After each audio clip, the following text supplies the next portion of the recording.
자, 그럼 오늘 시사 토크의 주인공이신 문성근 민주당 상임고문님을 모시도록 하겠습니다. 큰 박수로 맞아주시기 바랍니다.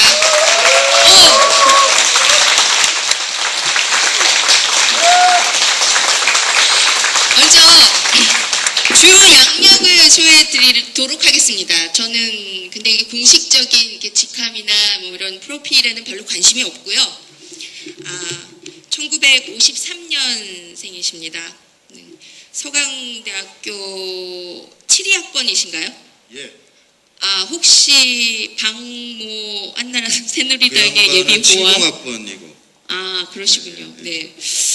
그리고 이제 여러분들 다 아시다시피 이제 아버지가 유명한 문익환 목사님이시고 차남이시죠. 삼남입니다.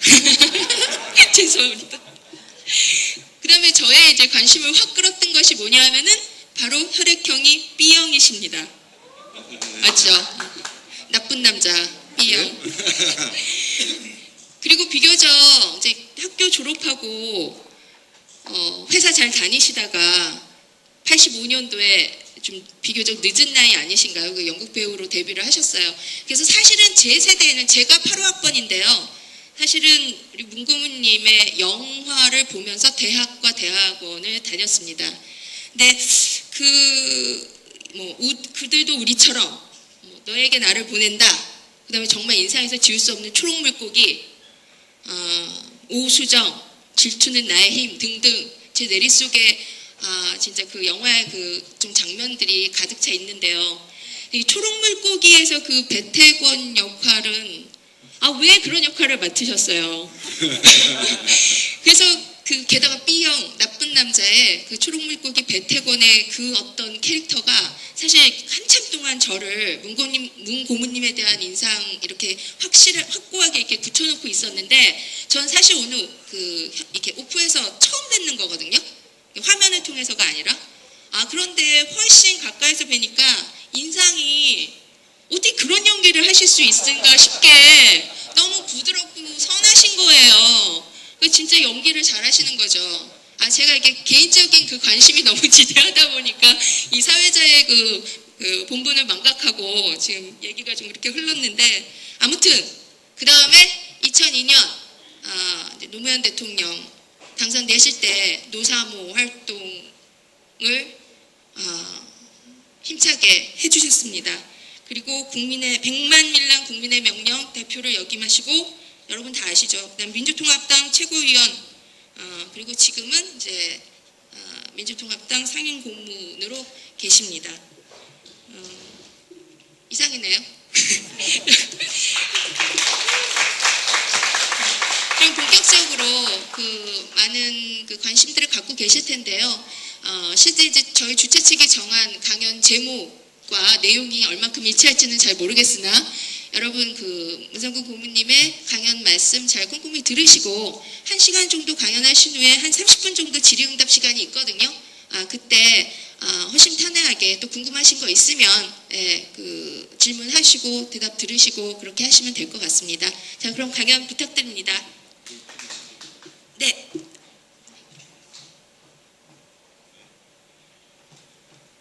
예. 이렇게 정말 날이 저 평생 이렇게 더운 해는 처음 아닌가 싶을 정도로 굉장히 덥습니다. 휴가철이고 그런데 이렇게 정말 모인 우리들의 그 열정을 모으면 12월에 정권교체 분명히 할 수 있습니다. 우리 유기용 의원께서 이제 투표율을 얘기를 하셨는데 더불어 한 가지 우리가 더 생각해 볼 수 있는 거는 정당 의석수에서는 상당히 밀렸지만 정당 득표율은 똑같았습니다. 그리고 아주 반가운 징표가 부산에서 우리 민주진영이 40%, 경남이 38%를 득표했습니다. 2002년에 노무현 후보가 부산 출신으로서 부산에서 29% 받았었거든요. 그러니까 11%가 올랐습니다. 또 박근혜 후보가 이번 총선을 거치면서 수도권에서 20대, 30대, 40대에게 전혀 소구력이 없다는 것이 다시 확인된 거죠. 그러니까 이번 대선 우리 총선에서 국민들께서 우리에 대해서 신뢰를 갖지 못하셨는데 그러니까 집권 대체 세력으로서 신뢰만 확실하게 얻어낼 수 있다면 12월 대선에서는 충분히 이길 수 있다, 이렇게 정말 생각이 됩니다. 며칠 전에 제가 일산에서 친구들하고 저녁에 그 막걸리를 한 잔을 하는데 이게 지나가던 젊은이가 날 보더니 너무 반가워해요. 그래서 일어나서 인사하고 얘기를 하는데 첫 질문이 그거더라고요. 이번 대선에 우린 뭐 해야 돼요?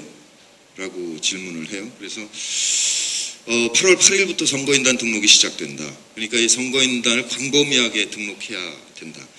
그래서 한 300만 정도 전국에서 그렇게 해야 지금 지구당이 250개인데 지구당별로 10,000명에서 20,000명 정도 모여져야 이 DB를 축으로 해서 대선 후에 온과 오프가 결합된 네트워크형 정당으로 정당 혁신을 이뤄낼 수 있다. 그러니까 이번에 어떻게든 선거인단에 참여를 해 주십시오, 이렇게 말씀을 드렸더니 이렇게 난감해하면서 하는 얘기가, 알겠는데요, 늘 실패하시잖아요. 저보고. 그 마음을 정말 절절히 잊겠더라고요. 국민의힘 초기 회원이다, 그렇게 얘기를 하시면서 아프죠. 4.11 총선에서 우리가 실패했기 때문에 도대체 희망이 있을까라는 생각을 시민 한 분 한 분들이 하시는 것이다 라고 생각합니다. 특히 이제 안철수 교수가 책을 내고 힐링 캠프에 나가면서 이제 이건 또 어떻게 되는 거냐, 후보 단일화는 될 거냐, 이제 이런 여러 가지 걱정들이 있는 게 확연히 느껴집니다. 사실 지금의 이런 상황, 이것을 너무나 충분히 예측할 수 있었기 때문에 2년 전에 국민의 명령을 시작했던 겁니다. 그러니까 안철수 현상이라는 거 모든 전문가들이 분석할 때 얘기하죠. 정당을 믿지 않는다, 정당을 불신하는 광범위한 무당파층이 형성되어 있는데 이분들이 누군가를 찾고 있다는 거죠. 정당권 바깥에서. 그래서 안철수라는 분을 발견한 거죠. 안철수 씨가 특별하게 뭘 하신 게 없습니다, 그동안. 그러니까 뭐 법륜스님하고 해서 청춘 콘서트를 정말 요즘 너무나 어려우니까, 학생들이 너무나 괴로우니까, 요즘 경향신문에서 그 자영업의 고통에 대해서 쭉 시리즈로 내고 있지 않습니까? 정말 뭐 모든 국민이 불안한 상태에 빠져 있습니다. 뭐 젊은이들은 등록금이 비싸서 학교 다니기 어려운데 겨우 빚내가지고 융자해서 지방에서 그 수도권으로 오면 1억이 된다는 거거든요. 4년 졸업하면. 그냥 자기 사는 지역에서 하면 2천만 원 정도 빚을 지죠. 그러고 이제 사회에 나가야 되는데 변변한 정규직은 없습니다. 비정규직, 정규직 각각 800만인 나라. 대기업 중심으로 경제를 움직이는데 대기업은 아무리 수출이 늘어도 고용은 해주지 않고 있는 상태. 그런 상태에서 어처구니 없는 삽질을 하고 부자들 감세를 해서 국가 부채는 선대인 씨 추정은 410조가 빚이 늘어났단 말이죠. 그러니까 한나라당이 집권하고 있을 때 IMF 불러서 우리가 공적 자금을 만든 게 160조였습니다. 그거 갚느라고 민주정부 9년 걸렸어요. 그러니까 이해찬 총리 말씀이 참여정부 4년 차에 원리금 상환에 7조가 들어가는데 아까워 미치겠더라는 거예요. 이것만 있으면 얼마나 복지를 확대할 수 있냐. 근데 그걸 못하고 4년을 보낸 거죠.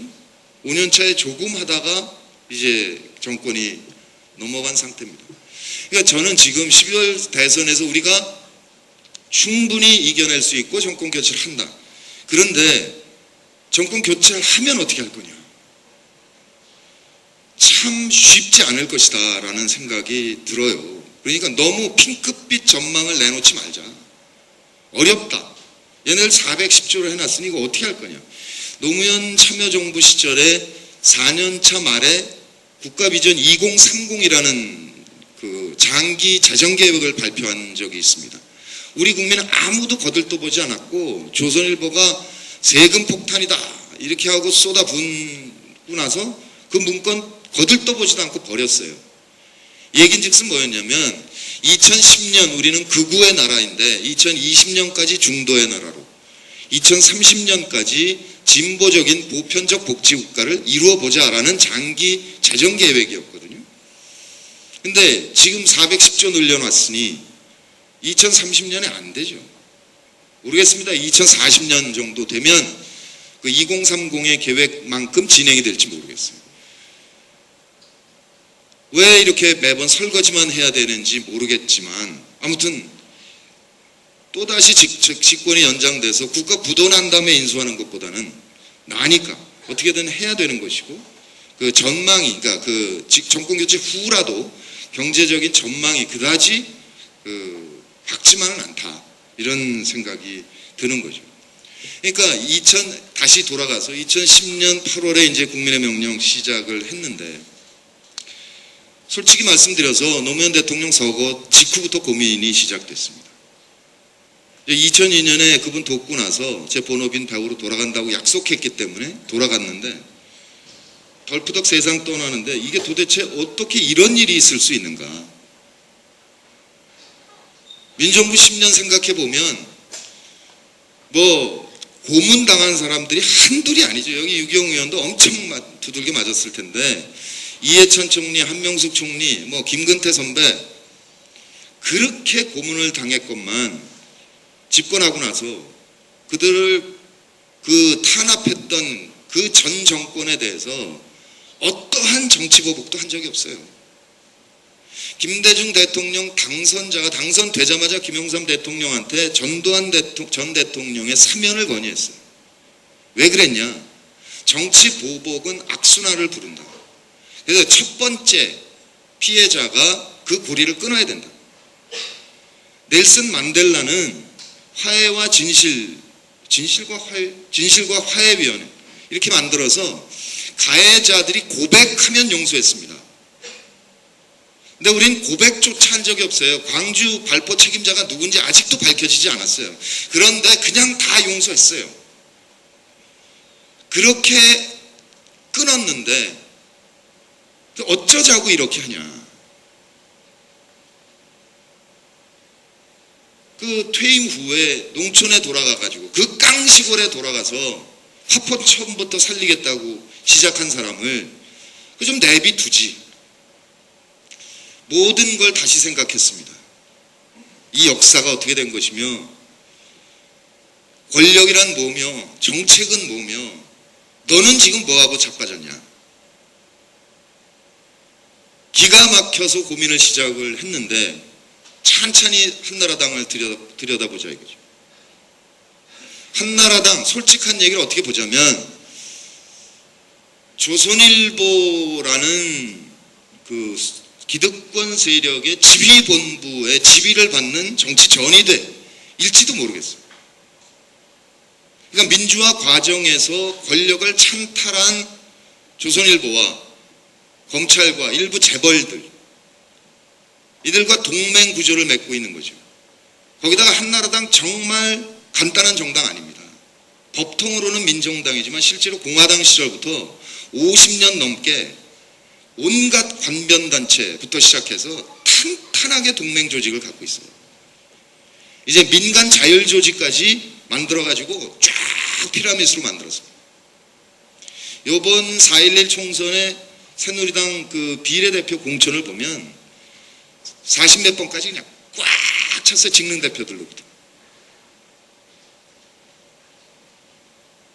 그렇게 탄탄하게 짜여져 있는데 2년 전에 우린 어떤가요? 민주진보 진영.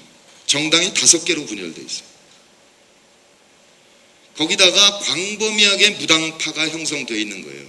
정당이 믿음을 주지 못하니까. 정당이 자기들끼리만 노니까. 시민들과 소통을 하지 않으니까.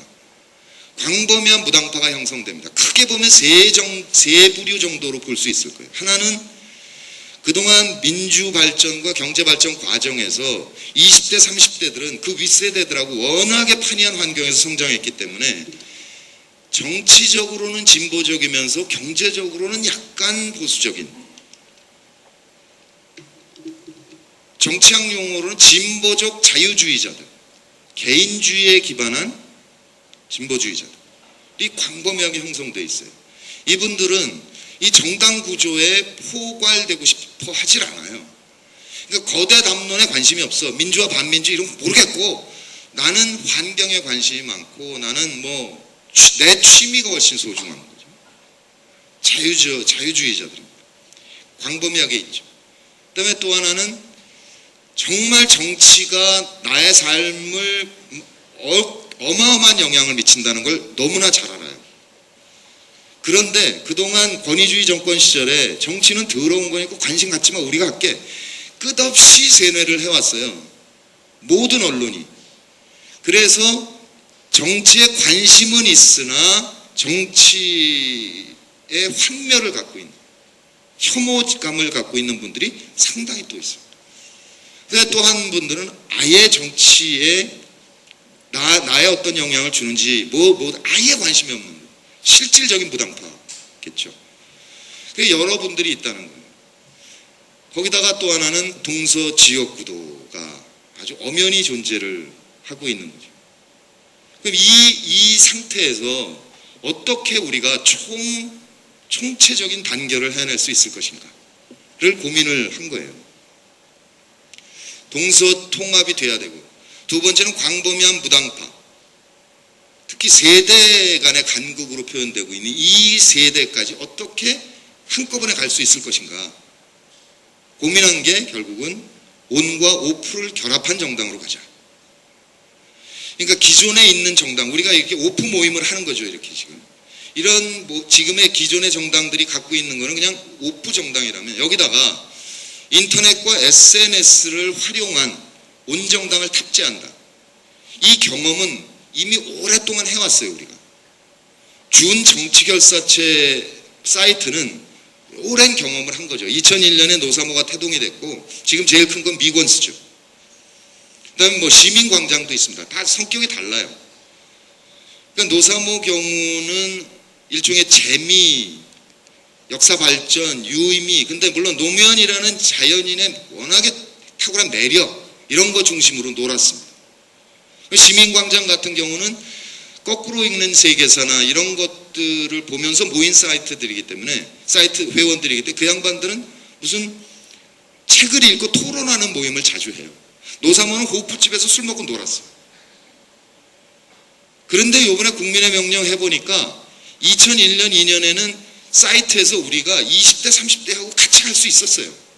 안 되더라고요, 이번에는 국민의 명령. 그런데 딱 낙검수가 나오는 거 보니까 아차, 알고는 있었어요. 재미가 있어야 된다, 이 세대는. 근데 재미를 줄 수가 있냐고. 우리는 엄숙하게 살았는데.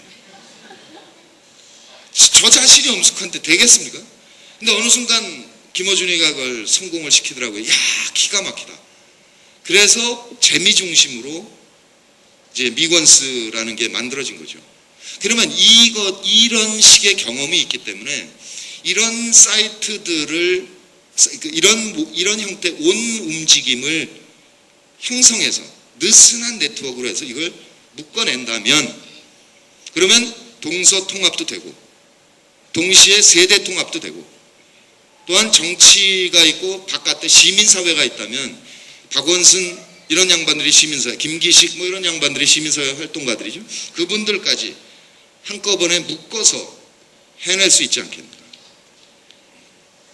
이렇게 해야 한나라당 세력과 이제 경쟁이 될 수 있을 것이다 라고 생각하고 이제 그 운동을 했던 거죠. 마침내 1월 15일에 민주통합당이 건설됐습니다. 1년 반 정도 노력을 했어요. 정말 제가 민주당, 당시 민주당의 지도부 전원을 늘 한 분 한 분 다 찾아뵙고 이 안을 설명을 드렸죠. 설명을 드리면 듣고 다 동의하십니다. 손학규 대표 제가 그 아예 춘천인가 원주인가 거기까지 찾아갔으니까 다 동의를 하시는데 되겠어? 그런 생각을 하셨어요. 근데 되겠어라고 질문하지 말자. 이거 아니면 어떻게 할 건데? 방법이 없으니까 그냥 된다고 믿고 가자. 그랬는데 실질적으로 된 것은 박원순 시장의 당선이 큰 역할을 했다고 생각합니다. 그러니까 2년 전부터 뻔한 이래로 가는 거예요. 그러니까 기존의 민주당 구조로는 안 될 것이다 하는 거예요. 그럼 바깥에 문재인 있고 김두관 있고 뭐 박원순 있고 안철수 있고 어떻게 같이 갈 거냐, 그게 뻔히 앞날이 보여서 운동을 한 건데 일단 그것이 명백하게 드러나 버린 거죠. 그러면 이제 같이 가야 된다. 그래서 1월 15일에 이제 통합 전당대회를 치렀습니다. 그리고 한 20일 정도 지났을 때 정당 지지도가 한나라당을 우리가 10% 이상 앞섰죠. 그러니까 그때 광범위한 무당파, 아까 말씀드린 젊은 세대의 진보적 자유주의자들의 입장에서도 진짜 바뀌나 보다. 진짜 통합이 됐구나. 그리고 통합이 됐고 이제 공천권을 국민에게 돌려드린다고 했고 소통하는 정당을 하겠다니 진짜 희망을 한번 걸어보자 라고 해서 많이 민주통합당 지지로 돌아선 거죠. 근데 총선까지 끝나고 나니까 그분들이 다 다시 떠났습니다. 이게 현실입니다. 지금의. 그럼 왜 졌냐? 진 이유는 많죠. 분석해보면. 쉽게 생각할 수 있는 게 공천 실패다 이렇게 얘기할 수 있죠. 당시에 엄청나게 욕먹었습니다. 일단 문제를, 그러니까 젊은 세대들이 문제 지적을 많이 하는 분들을 초반에 공천을 했어요. 그리고 단수 후보를 광범위하게 내민 거예요. 그러니까 공천권 다 준다면서 뭐야 이거? 너희들끼리 단수 후보 다 해버리면 그럼 어떻게 할 건데? 이 불만이 당연히 생기죠. 그러니까 실제로 4.11 총선의 공천 방법은 100% 국민 참여 모바일 경선이었습니다. 민주당 역사에 경선을 제일 많이 했습니다. 그 전에 김대중 총재가 계실 때는 경선 아예 없었고요. 열린우리당 시절에 경선을 진성당원 중심으로 했었어요. 지난번 18대 국회는 없었어요, 경선. 어마어마하게 진보를 했어요. 진화를 했어요. 하기는. 그런데 기대치만큼 가지 못했던 거죠. 그러니까 시민들께서 100% 모바일 국민 참여입니다. 등록해 주십시오. 그랬는데 아까 말씀드렸다시피 전략적인 미스 때문에 선거인단 등록이 열기가 죽어버린 거죠. 한다더니 개차만 치네 이것들. 안 해 이 새끼들아. 그러니까 제일 걱정했던 상황이 벌어진 겁니다. 제가 국민의 이거 하면서 모바일 경선하고 제안을 드리면서 제일 걱정했던 게 선거인단 등록이 부진하면 이건 여론조사보다 나쁜 결과가 나온다는 겁니다. 동원 경선이 되기 때문에. 근데 딱 그렇게 된 거예요. 그 다음에 또 하나는 총선 끝나고 제가 대표 대행으로서 여론조사를 했어요. 새누리당과 민주통합당에 대한 이미지 비교입니다. 그러면 서민을 위해서 노력한다. 2% 이겨요. 시민과 소통한다. 1% 이겨요. 근데 지는 부분이 뭐냐면 일사불란하게 단결한다. 15% 지고 위기 발생 시 신속 대응한다. 10% 져서 차기 정권을 맡기겠다. 9% 지는 거예요. 그럼 어떻게 이런 사태가 벌어질 건가? 벌어진 것일까? 이게 민주통합당의 참 고민입니다. 지금 지도체제가 집단지도체제거든요. 왜 이 집단지도체제가 도입이 됐나? 김대중 총재께서 선의의 카리스마로 마음대로 했어요. 지금 민주통합당에서 중요한 활동하는 의원들 대부분 김대중 총재가 영입해서 전략공천한 사람들입니다. 이해찬, 한명숙, 이인영, 여기 유기용, 우상호, 임종석, 신기남, 정동영, 천정배 다 김대중 총재가 영입해가지고 그 당시엔 정치자금법이 널널했기 때문에 돈을 1억씩 줘가지고 출마시킨 거예요. 아니었어요? 네. 아니었네, 유기용. 그러니까 그렇게 실질적으로 수혈이 돼 왔던 거예요. 그런데 이 제왕적 총재가 대통령이 되시면서 이제 차기 지도자를 노릴 거 아닙니까? 수많은 정치인들이. 그런데 이거는 박경철 시골의사가 얘기했지만 그야말로 어마어마한 욕망이 진흙탕에서 싸우는 걸 봤다는 거 아니에요. 공천 한번 해보고 나서. 유시민 씨는 뭐라고 얘기하냐면 정치란 비루한 짐승의 욕망을 가지고 인간의 고매한 이상을 실현하는 과정이다. 이렇게 얘기했어요.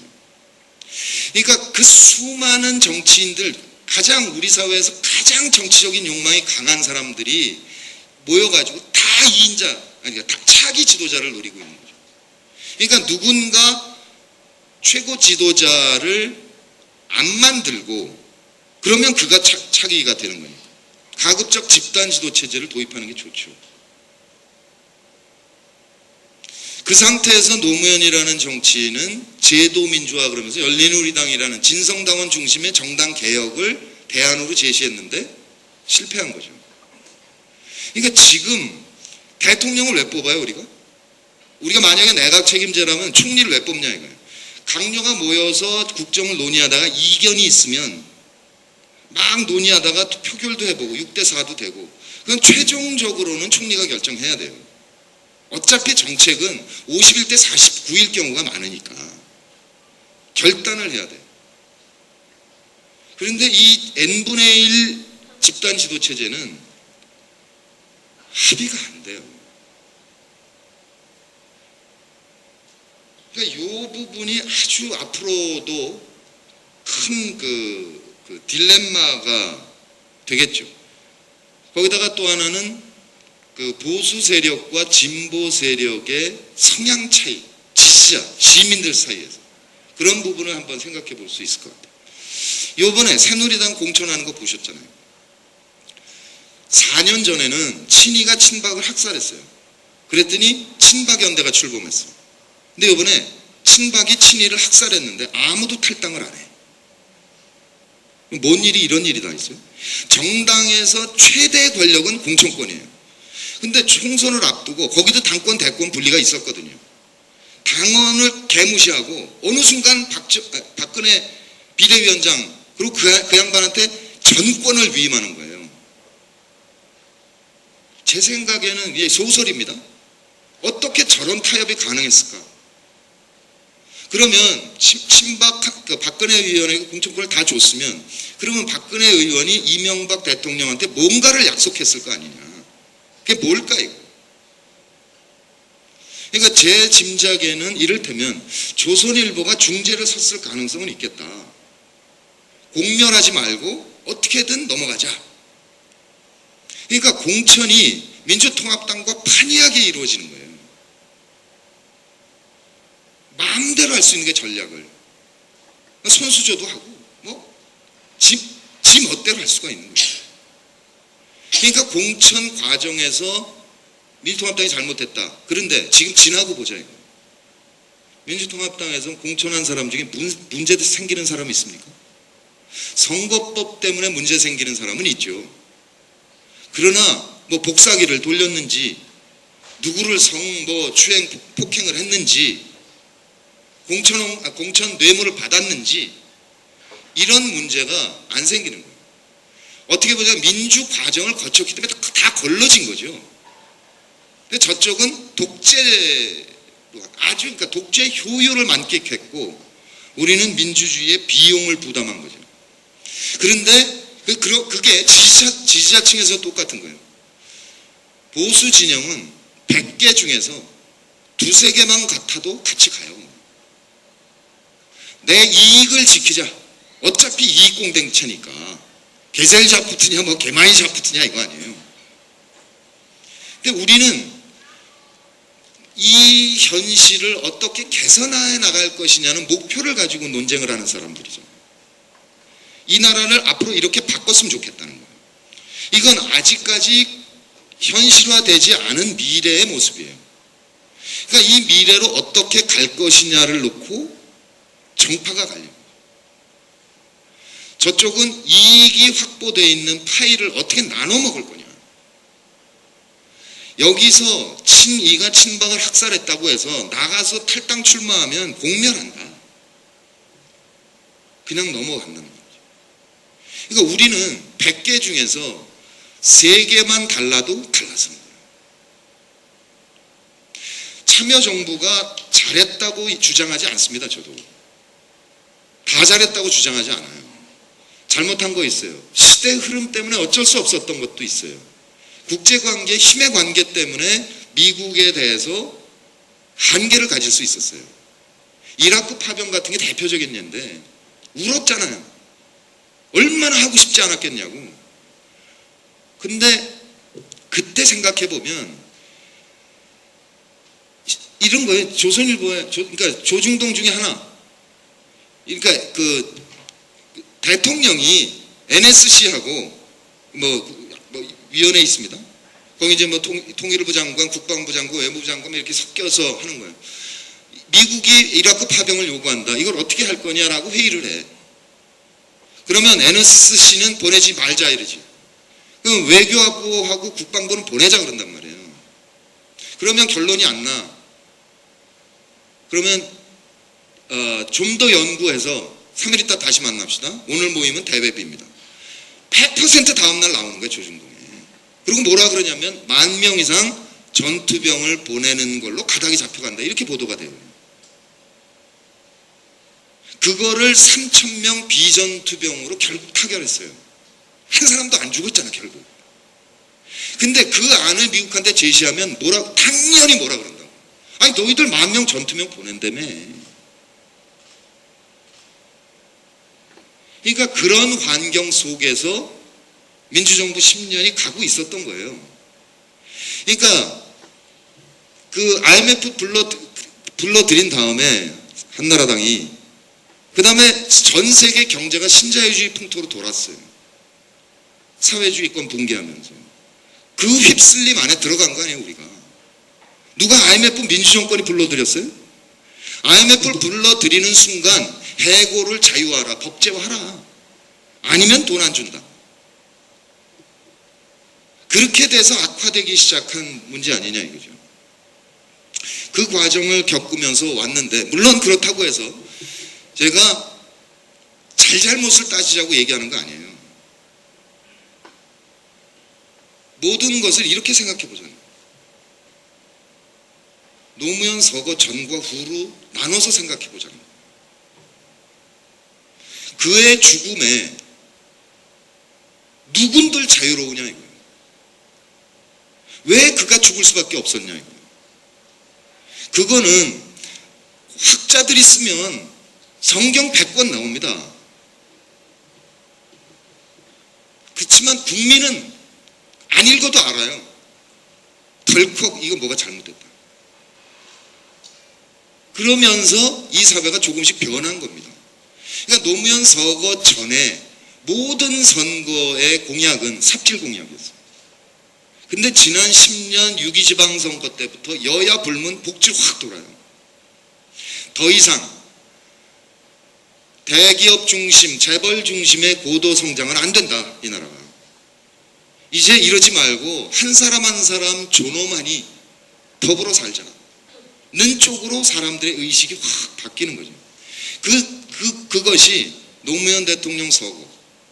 또 하나는 신자유주의로 전 세계가 돌았는데 미국 금융위기가 발생합니다. 거기다가 이명박 대통령의 정말 어처구니 없는 역주행이 복합작용을 하는 거죠. 세 가지가. 그러면서 우리 국민 전체적으로 지금 느낌이 확 바뀌기 시작을 한 것이 아니냐. 그러니 노무현 서거 전과 후로 구분해서 생각해 보자. 그 전에 탄핵을 했던, 탄핵에 반대했던, 그때 정파적인 이익 등등에 따라서 움직였던, 판단했던 그 모든 것에 대해서 이제 서로가 서로에게 상처를 주었으니 털자. 그리고 손을 잡자. 이렇게 생각을 하는 겁니다. 그게 이제 통합운동이었던 거죠. 그런데 지금 이제 아까 말씀드렸다시피 안철수 현상이 딱 나타난 겁니다. 이거는 아까 말씀드렸다시피 2년 전부터 예측됐던 상황이고 박원순 시장이 당선되면서 이제 더 이상 정당이 이렇게 가서는 안 된다는 거를 당시 민주당 구성원들께서 통감을 하시고 국민의 명령 혁신과 통합이 제안했던 온오프 결합 네트워크형 정당으로 가자라고 합의가 된 거죠.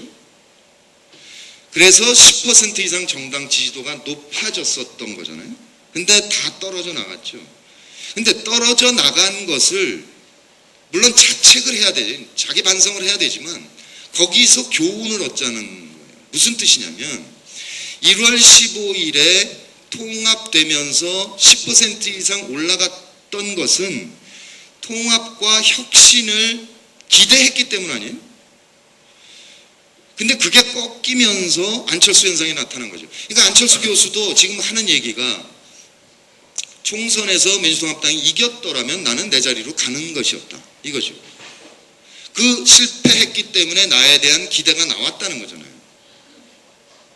그러면 실패한 이유를 찾아서 그걸 반성해서 그걸 고쳐나가는 노력을 하면, 그러니까 다시 말씀드려서 통합을 이루어내고, 그러니까 지금 통합이 됐다가 지지자들이 떨어져 나간 거잖아요. 믿지 못하니까. 근데 이것을 다시 안철수 교수와 함께 다시 통합을 해내고, 그 다음에 이 정당이 앞으로 혁신될 것이다라는 뚜렷한 비전을 보여주면, 그러면 그분들이 다시 모일 수 있다는 것을 확인한 셈 아니냐 이거예요. 실질적으로. 그러니까 지금부터 안철수 현상이 나타난 지금부터 대선으로 가는 과정에 지난 1월 15일에 이루었던 통합과 혁신에 대한 기대, 이것을 되살리는 게 핵심이라는 겁니다. 정책에 대해서는 안철수의 생각 저도 읽었어요. 민주통합당에서는 민생, 민주, 평화라고 얘기를 하죠. 안철수 교수는 복지, 정의, 평화라고 얘기합니다. 다 똑같아요. 똑같은 얘기예요. 정책적으로 거의 차이가 없어요. 복지에 대해서 예산의 정도를 가지고 우선순위를 정하자. 이 정도. 삼무일반이냐 아니면 점차적으로 정하냐. 이건 당연한 거예요. 점차적으로 하는 건. 돈이 없는데. 410조 빚 냈는데 이 저거 어떻게 갚을 건데. 어차피 점차적으로 가야 돼. 그리고 조금 더 적극적으로 그 양반이 얘기하신 거는 부자 감세 철회를 넘어서 보편적 증세를 할 필요가 있다라는 주장이죠. 뭐 좋습니다. 뭐 이익이 없어요.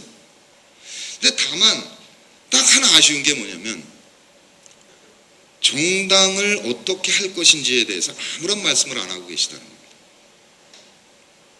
그러니까 안철수 교수가 자기도 돌아가고 싶었겠죠. 그렇게 말씀하셨어요? 돌아갈 수 있다 이렇게 생각을 기대했는데 안 됐다는 거예요.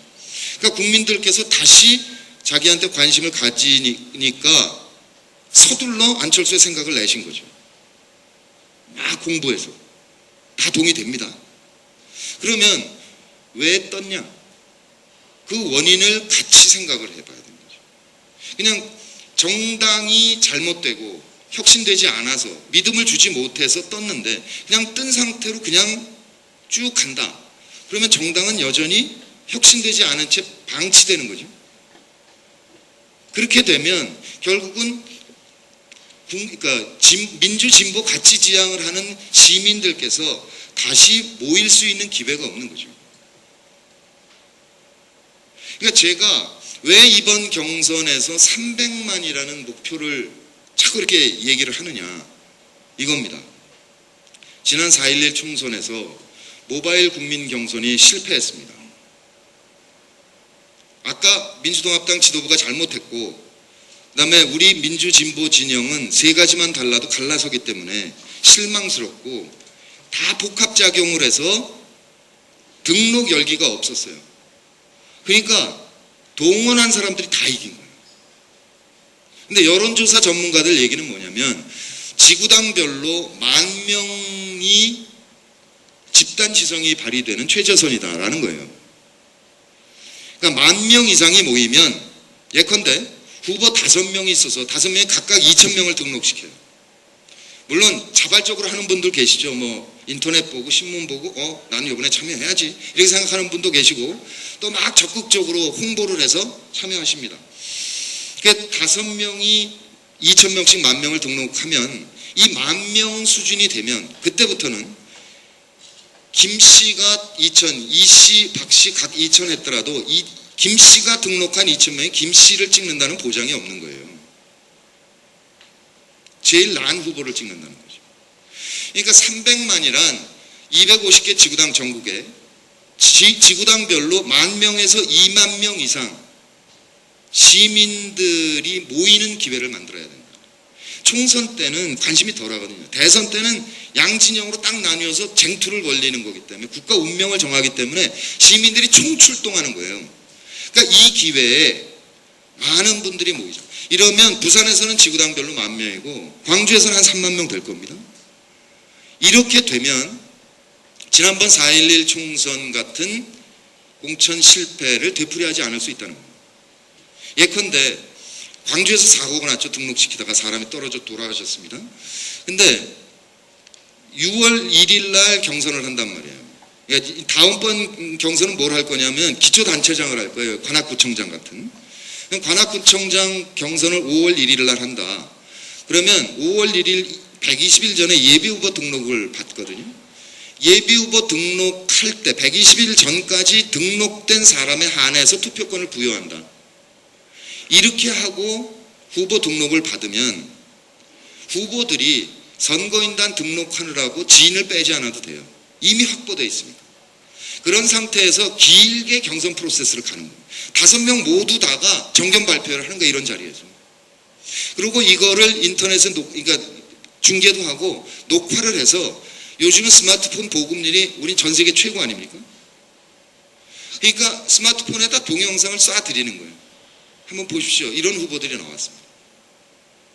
그렇게 하면서 공천심사위원회가 작동이 되면서 사람을 줄여가는 거죠.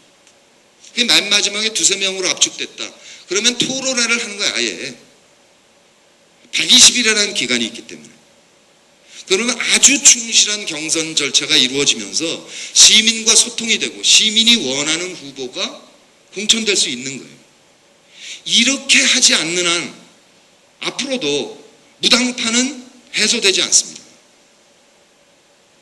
이렇게 하기를 기대했던 거예요. 10% 이상 한나라당을 넘어갔을 때는 우리 시민들께서 민주통합당이 이렇게 해주기를 바랬던 거예요. 안 된 거예요.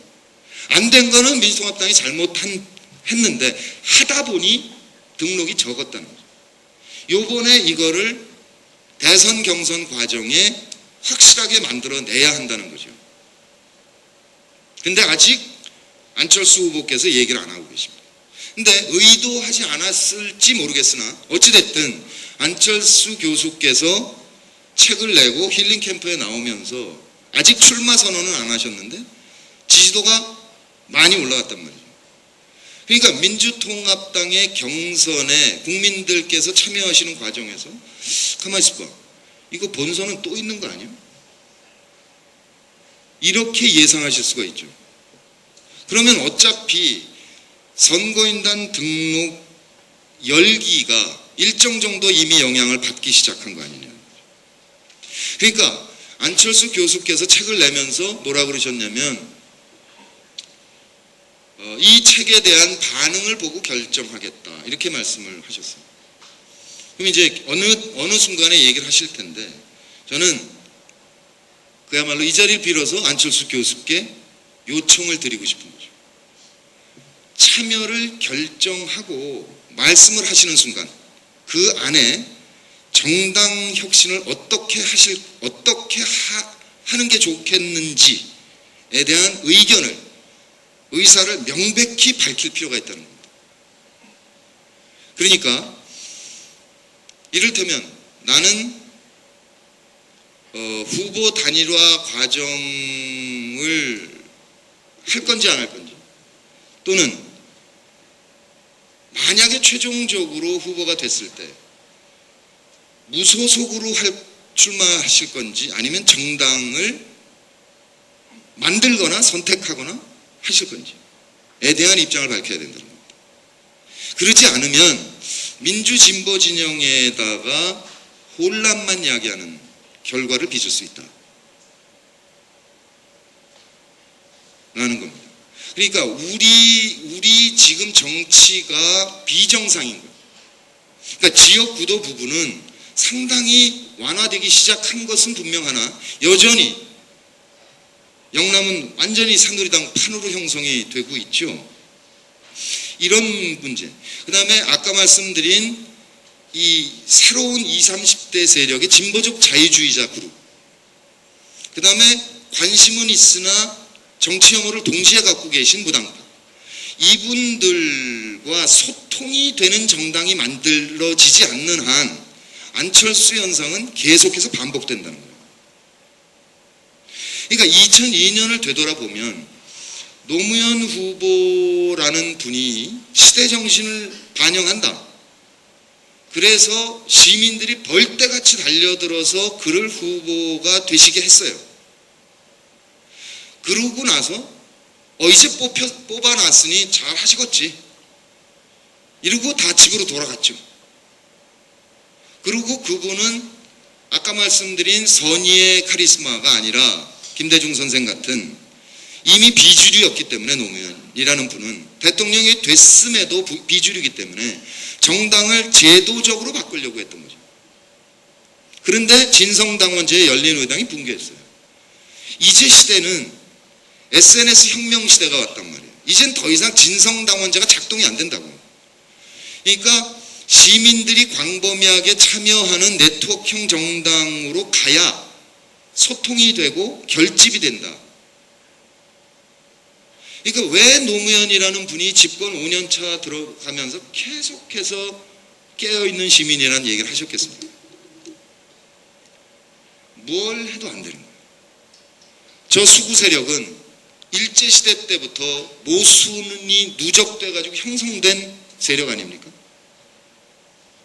일제를 청산하지 않고 이승만 정권이 그들을 활용을 하고 김구를 제거하기 위해서 그 이후 누적된 모순과 그동안 빠르게 경제 발전하는 과정에 형성된 경제 권력과 민주화 과정에 민주공화국 체제에 맞게 한 사람에게 집중된 권력이 풀어져 내려가는 과정에 중간에서 뺏어서 권력화한 조선일보와 일부 재벌과 검찰, 이들이 동맹 구조를 만들어 가지고 탄탄한 피라미드 구조로 흔들어 제끼는데 참여정부란 몇몇이 공중에 떠서 국민께 전달되지 않는 호소만 하다가 결국 울부짖다 가지 않았냐. 그러니까 앞으로 과제는 뭐냐. 새누리당 세력과 경쟁이 가능하게 민주진영의 정당이 형성되어야 한다는 거예요. 그러니까 안철수 교수께서 이 생각을 하셔야 된다는 거예요. 정책 동의된다니까요. 뭐 잠깐 30분이면 다 합의하겠어요. 이제 다 돼. 그럼 이제 정당을 어떻게 할 거냐. 그러니까 이번 대선에까지 가는 과정에서 지난 1월 15일 같은 통합을 이뤄내고 그다음에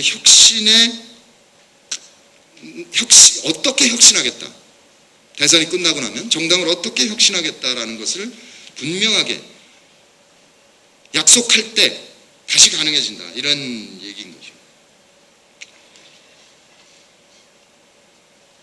여기 아까 이제 유경 의원께서 문재인 후보를 지지한다 이렇게 얘기를 하셨습니다.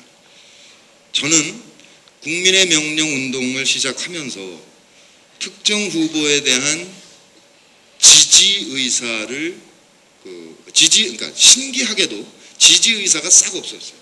국민의 명령 운동 시작하면서 무슨 뜻이었냐면 이렇게 온오프가 결합된 네트워크형 정당이 만들어지고 국민과 함께 경선을 치른다면 그 어떤 후보가 뽑히더라도 이길 수 있다.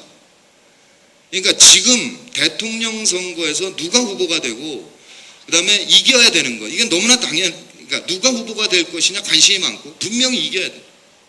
그런데 그건 당연한 거, 이겨야 되는 건 당연한데 이기고 나서 민주정부가 국민의 정부나 참여정부 같이 수구에게 흔들리지 않고 국정운영을 해나가려면 정당 혁신이 반드시 필요하다. 그러니까 이거를 만들어내는데 관심이 집중돼 있는 거죠. 그러니까 이 안을 사실은 2010년 6.2 지방선거 때 6월 1일 날 제가 경남 그 김두관 후보 지지 유세를 가서 차 타고 옮겨 다니는 과정에서 그 말씀을 드렸어요. 아무래도 이런 운동을 해야지 되지 싶습니다. 어떻게 하실 거예요? 그랬더니 아이고 그렇게만 되면 얼마나 좋겠습니까? 그러면 저도 입당을 하겠습니다. 이러고 이제 그 초창기의 국민의 명령에 이제 두드림이나 이런 그 김두관 지사 팬클럽 회원들이 적극적으로 참여를 했죠. 그리고 지난해죠 벌써. 지난해 한 2, 3월 정도에 정동영 의원께서 맞다 그렇게 가야 된다라고 동의하면서 소위 정통 회원들이 많이 참여를 했습니다. 그래서 지금 저는 국민의 명령을 운동을 제안한 사람으로서 지금 이 자리에 계신 분들께 말씀드리는 것은 뭐냐면 어떻게 될 것이냐에 대해서 그러니까 그 후보가 어떻게 어떤 과정을 통해서 단일화될 것이냐 단일화될 것이냐 여부 등등에 대한 그것에 대해서 걱정하거나 또는 그것 때문에 나의 활동에 영향을 받으실 필요가 전혀 없다는 겁니다. 이건 시간이 가야 결정이 될 일. 그러니까 그 문재인 후보나 김두관 후보나 뭐 손학규 후보나 이런 분들은 검증이 더 필요 없어요. 어차피 다 검증이 끝난 분들이에요. 근데 이제 안철수 교수는 금방 나오셨기 때문에 검증 절차가 필요하겠죠. 그 검증 과정이 어떻게 될 것이냐, 그거는 지켜볼 일이고, 문제는 뭐냐, 어떠한 과정을 거치든 간에 이번 대선 경선에 선거인단이 얼마나 참여하실 거냐가 관건이라는 거예요. 이게 만약에 100만, 150만 수준에서 그치면 대선 후에 소위 정당 혁신에 동력이 붙이라는 거예요. 저 자신도 이제 더 이상 다음 지자체, 그러니까 2014년 공천 때 100% 모바일 국민 경선으로 하자고 주장할 수가 없어요. 물론 100%는 그때 하면 안 됩니다. 그러니까 지난 4.11 총선 때는 통합 과정이었기 때문에 민주당이 있고 외부에서 들어갔는데 외부 들어간 사람이 당원이 없었기 때문에 당원 대의원에게 일정 정도 의사 반영 비율을 드리면 그러면 이 공정 경쟁이 안 되기 때문에 100%를 했을 뿐이고, 대표를 7대3으로 했으니까 국민 70, 30% 대의원 했지 않습니까? 그러니까 그걸 기준으로 해서 지구당, 그러니까 선거구역의 규모가 작아지면 작아질수록 당원, 대의원 또는 배심원단의 반영 비율이 높아질 거예요. 그러니까 예컨대 기초의원 그러면 국민참여 30%, 70%는 이제 당원, 대의원, 이제 배심원단이 결정하는 그런 게 되겠죠. 그러니까 기초의원 경우도 모르겠습니다. 이제 협의를 해봐야 되지만 예컨대 50대 50이다, 60대 40대 이렇게 했을 때 만약에 지구당별로 충분한 시민이 참여하고 계시지 않다면 더 이상 주장을 못한다는 거예요. 그러면 옛날 방식으로 돌아갑니다. 그러면 또 국민들은 싫어하십니다. 저것들은 지들끼리 헤쳐먹는 정당. 그러니까 이 점에 관심을 가져주시길 바란다. 걱정하지 마세요. 이거는 경선 선거인단 등록을 적극적으로 권유하는 것이 최선이다. 여기 지금 문사모 주체이기 때문에 문재인 이사장에 대해서 잠깐 얘기를 하자면, 사실 오랫동안 망설였죠, 저 양반이. 안 하고 싶어서. 근데 참 설득력이 있었습니다. 그동안 정치해온 분들이 계시지 않냐, 오랜 세월. 그분들이 기회를 갖는 게 옳지 않냐. 가급적 안 하려고 노력을 하셨죠.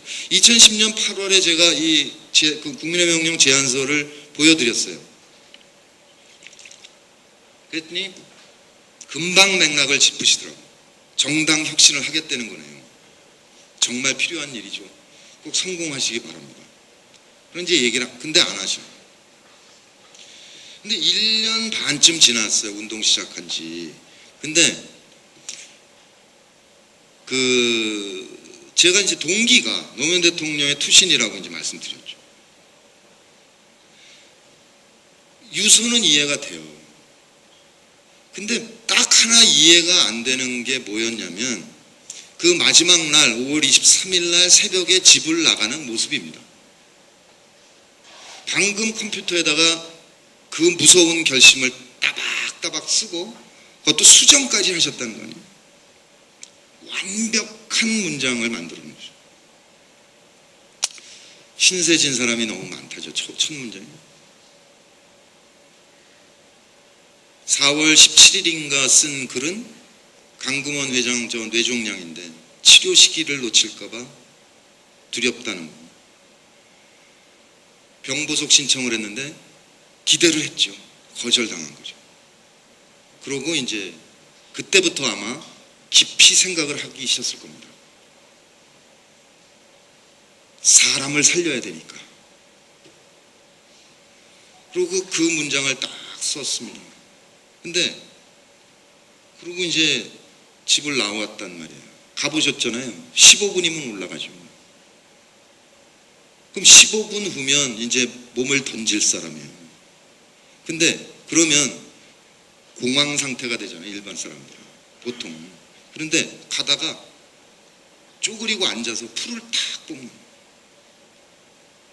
미치겠더라고. 뭐냐? 난 배우라서 사람의 행동에는 다 이유가 있습니다. 동기가 있어요. 심리적인 동기가. 괜히 풀 뽑는 거 아니에요. 왜 뽑고 싶은 마음이 있었던 거예요. 이제 15분 후면 이별할 사람이. 어떻게 그럴 수가 있느냐. 근데 1년 반쯤 지나서 내가 3월 1일에 수원에서 강연을 하다가 현대사를 얘기를 하면서 문익환 목사 얘기를 하는데 확 지나가더라고요. 여기서 머릿속에서 확 지나가는데 그날은 한쪽에서 지나가는 그 생각을 하고 있으면서 강연은 다른 얘기를 하고 있었어요. 현대사를.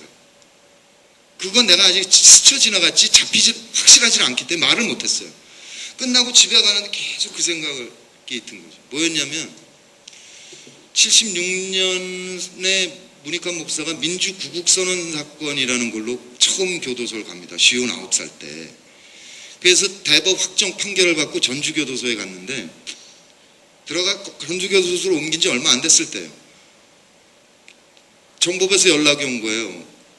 갑자기 면회를 가래. 면회하고 온 지 얼마 안 된 게 아니라 한 달에 한 번 면회를 하기 때문에 아직 아닌데 갔더니 단식 23일째인가 그래요. 완전히 뼈만 남았어요. 소금하고 물 갖고 단식을 하는 거예요. 왜 그러십니까? 박정희 대통령에게 민주화로 가겠다라는 방향 전환을 선언하라라는 거예요. 아니면 죽겠다고. 그러면서 너무 기뻐하시는 거예요. 죽을 자리 찾아서 너무 좋다고. 그러면서 당신이 쓰신 시를 읊어주는 거예요. 내가 지금 이 시 썼다. 마지막 시의 제목. 나는 죽는다. 나의 스승은 죽어야 산다고 하셨지. 그 말만 생각하자. 그 말만 믿자. 오늘도 나는 죽음을 산다. 이거 핵심은 그게 스쳐 지나갔다. 그러니까 노무현이라는 분은 그날 자 이제 10분 후면 내 육체적인 생명은 끝나지만 나는 역사 속에 살아간다라는 확신을 갖고 있었다.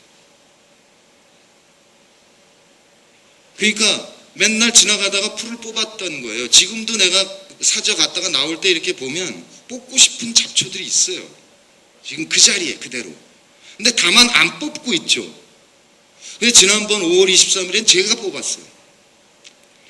그러니까 3일 전 또는 한 달 전에 그 양반은 늘 지나다니면서 길이 깔끔하게 예쁘기를 바랐던 거죠. 그러니까 그렇게 뽑았어요. 늘.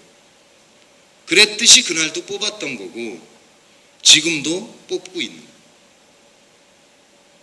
그러니까 문 이사장하고 얘기 드렸던 게 그거죠. 그럼 이제 살아남은 우리가 그 풀을 뽑아야 되는 거 아닙니까? 모르겠어요. 그분이 결심하는데 어느 정도 영향을 미쳤는지는 모르겠는데 그게 이제 그 마음이었던 거죠. 그러니까 그 노무현 대통령이 저기도 써 있는데 저건 노무현 대통령 문장이 아닙니다. 문어체거든요. 정말 연설할 때 저렇게 얘기 안 해요. 저 복문 아니에요. 그러니까 주어가 보르니까 너무 앞이 길어. 저런 말 안 해요. 그러니까 정말 깨어 있는 시민이 조직해서 힘을 발휘해야 이 세상이 사람 사는 세상에 가까워질 것입니다. 이렇게 얘기한다고. 구어체로는. 근데 그 깨어있는 시민이라는 저 말을 보세요. 저건 정치인이라서 저렇게 얘기한 거거든요. 솔직한 심정은 뭐냐면 시민이 깨어나지 않으면 희망이 없다는 얘기예요. 깨어나지 않고 있다고 본 거예요. 그러니까 안 되는 거죠. 그러니까 깨어나십시오라고 얘기를 할 수는 없는 거 아니에요, 정치인이. 안창호 선생 그렇게 얘기하실 수 있지. 조국을 잃었을 때는. 깨어나라 조선 백성이야 이렇게 얘기하실 수 있어요. 대통령은 그렇게 얘기 못합니다. 그러니까 깨어있는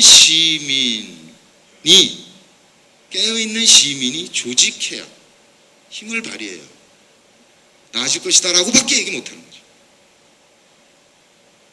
그러니까 정치인은 표를 받아야 되기 때문에 늘 사랑하고 존경하는 국민 여러분 이렇게 얘기를 하지 않습니까? 실제로 그래요. 실제로 그렇거든요. 그런 마음 진심으로 하는 얘기예요. 근데 조금 더 그 얘기입니다. 그러니까 이 방법 이외에 다른 방법이 없습니다. 우선 첫 번째 아까 말씀드렸다시피 대선은 이깁니다. 이겨요. 이기는데 더 중요한 거는 이기고 또 지난번 국민의 정부나 참여정부 같이 저 수구들의 아주 총공세를 버텨내야 가능한 것이 또 흔들리면 안 됩니다. 그러니까 그런 흐름을 마음속에 갖고 걱정하지 마시고 일단 광범위하게 참여를 시킵니다. 선거인단에. 그것이 그야말로 깨어있는 시민의 의무다. 조직된 힘을 발휘하자. 이런 얘기입니다. 그래서 여기 민주시민의 정치 참여와 국민 경선 정확하게 일치하는 얘기를 드린 셈인데 자신을 가지시고 그리고 우리 서로 독려하면서 만들어가자. 이렇게 호소를 드립니다. 고맙습니다.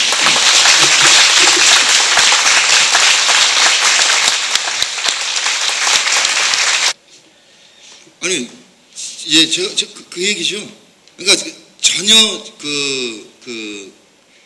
일단 그 안철수 현상 또는 변수에 대해서 전혀 그러니까 우리가 그냥 관심을 가질 필요가 없다는 거예요. 그러니까 우리의 목표는 이게 어차피 대선으로 가면은 결국 이렇게 수렴이 됩니다. 무당파들도 슬슬 이제 입장을 정해 가게 돼 있어요. 그러니까 우리 경우에는 목표가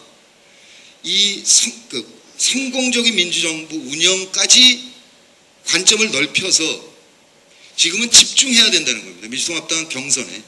그 얘기를 드리는 거예요. 그러니까 안철수 교수에 대해서 누가 언제 출마해 주십시오, 어떻게 해 주십시오 한 적 없어요. 하신다면 정당을 어떻게 할 것인지, 정당 혁신을 어떻게 할 것인지에 대한 구체적인 얘기가 필요하다. 이 점을 강조하는 거지. 나와 주십시오, 나오지 마십시오. 아무 관심 없다는 거예요. 아무 관심 없는 게 아니라 그건 그가 판단할 일이라는 거예요. 저도 이제 오늘 이 강연 들으러 부산에서 왔는데요. 저는 개인적으로 박은정 검사 국민이 지킨다라는 카페를 하고 있습니다. 카페 지기를 하고 있는데 회원이 한 2,000명 정도 돼요. 한 5개월 사이에 2,000명 정도의 회원들이 모여 있는데 개인적으로 또는 저희 회원들이 문두사세에 많이 들어왔어요. 관심이 있기 때문에. 그리고 제일 매력적인 거는 문 선생님이 그 다른 정치인들처럼 이 선언적인 의미의 그런 얘기만 하시는 게 아니라 그런 얘기를 하실 때는 정말 당신께서 현장에서 정말 열심히 노력을 하고 계세요. 그래서 그런 것들이 저분이 저런 얘기 할 때는 자기의 어떤 정치적인 입지를 넓히기 위해서 그냥 하는 얘기가 아니라 현장에서 엄청나게 많은 사람들을 만나면서 고생을 하고 계신다. 그런 진정성들이 느껴져서 사실은 문두사세에 들어와 있고 또 늘 그 중에서도 지금 오늘 말씀하신 정당 혁신과 그 정당의 혁신을 조직적으로 해야 된다라는 말씀으로 압축할 수 있는데 정말 공감하거든요. 근데 문제는 고양이 목에 방울을 누가 달 것인가의 문제예요. 각자가 자기 지역구에 가서 또는 자기 지역에 가서 조직적으로 정당의 혁신을 해야 되는데 그걸 어떻게 하겠다면 어떻게 해야 되느냐는 거죠. 정당인 사람도 있고 또는 저희처럼 순수하게 진보 진영에서 자신의 자리에서 카페 활동을 하면서 활동하는 사람들도 많거든요. 근데 좀 보고 있으면 답답해요. 요새 카페들이 대충 보면 연예인 카페 비슷하게 흘러가 버려요. 그 사람이 좋아서 열심히 다니는 건 좋은데 조직적이지 않다는 얘기죠. 그러니까 그런 생각들을 조직적인 어떤 틀에 이렇게 담아내는 그런 아무런 장치들이 없어요. 그러면 그 얘기는 정당 혁신을 할 수 없다는 얘기하고 똑같거든요. 정당의 개별 정당의 그 문제점들에 대해서 저도 많이 알아요. 경험이 있기 때문에. 정말 문제입니다. 보면 저쪽 진영이랑 똑같아요.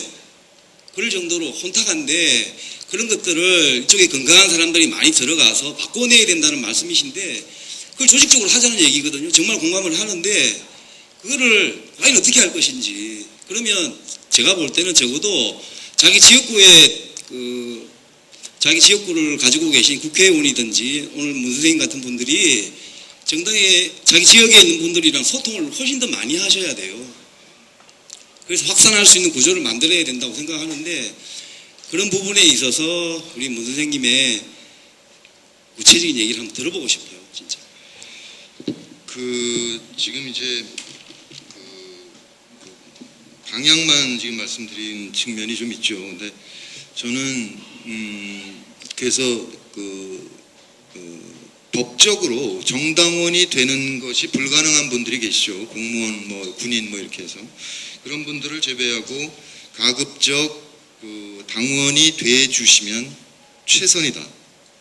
근데 굳이 당원이 안 돼 주셔도 선거인단에 참여하면서 지난 6구 전당대회 때부터는 그걸 묻고 있습니다. 앞으로도 계속 하실 의향이 있으십니까? 이걸 물어서 지난번에 6구 전당대회 때 12만 명 등록하셨는데 7만 8천 명이 동의하셨어요. 그분들은 이번 대선에 자동적으로 투표권이 부여가 됩니다. 근데 이번에는 조금 더 적극적으로 묻기로 했어요. 질문을 조금 더 긍정적으로.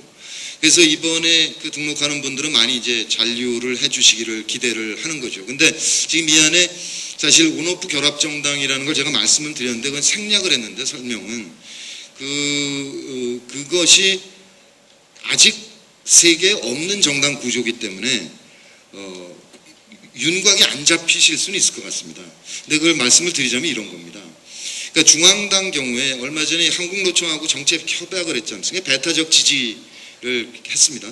그렇게 하면서 한국노총 회원들이 중앙당의 대의원으로 이렇게 대의원으로 됐죠. 근데 그걸 훨씬 더 확대를 하는 거죠. 그러니까 예컨대 환경운동하는 조직체와 중앙당이 정책 협약을 하는 거죠.